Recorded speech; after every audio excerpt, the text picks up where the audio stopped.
तो Raoult's law को समझने वाले हैं। राउल्ट्स लॉ बोलता है कि अगर कोई सॉल्यूशन है जिसमें कोई वोलेटाइल लिक्विड हैं, तो ईच कंपोनेंट का जो पार्शियल प्रेशर होगा उसके मोल फ्रैक्शन पर डिपेंड करेगा। मतलब कोई सॉल्यूशन है जिसमें कि दो कंपोनेंट हैं ए और बी, ये कंपोनेंट ए हुआ, ये बी हुआ।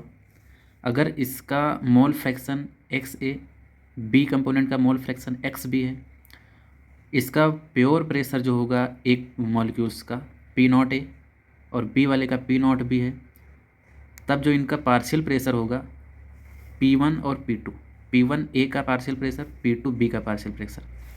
तो ये जो P1 होगा ये इसके मोल फ्रैक्शन के डायरेक्टली प्रोपोर्शनल होगा और जो P2 होगा वो उसके मोल फ्रैक्शन के डायरेक्टली प्रोपोर्शनल होगा।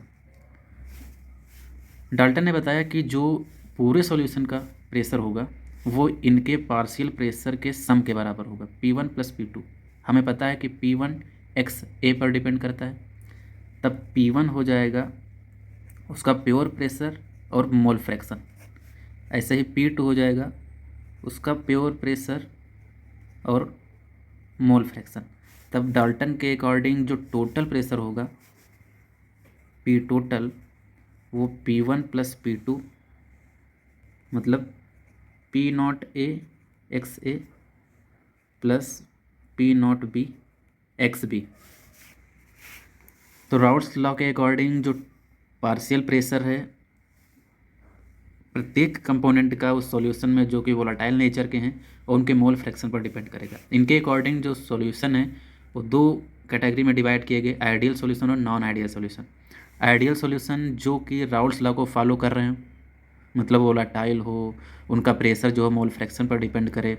इनके अकॉर्डिंग जो change in heat of mixture होगा zero, change in volume of mixture zero, और जो इंट्रैक्शन होगा सेम कंपोनेंट, दो कंपोनेंट हैं ए और बी, बहुत सारे होंगे इसके मॉलिक्यूल्स, तो जो ए और ए के बीच इंटरेक्शन, बी और बी के बीच इंटरेक्शन ये लगभग बराबर होगा आपस में ए और बी के बीच इंटरेक्शन के।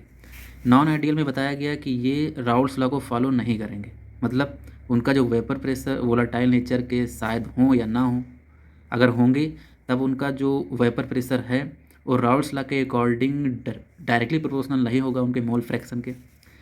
दूसरा बताया गया कि जो change in heat of mixture है वो जीरो नहीं होगा, change in volume of mixture zero नहीं होगा, इंट्रैक्शन जो होगा सेम मॉलिक्यूल्स के बीच ए और ए, बी और बी, वो आपस में ए और बी के बीच के इंट्रैक्शन के बराबर नहीं होंगे।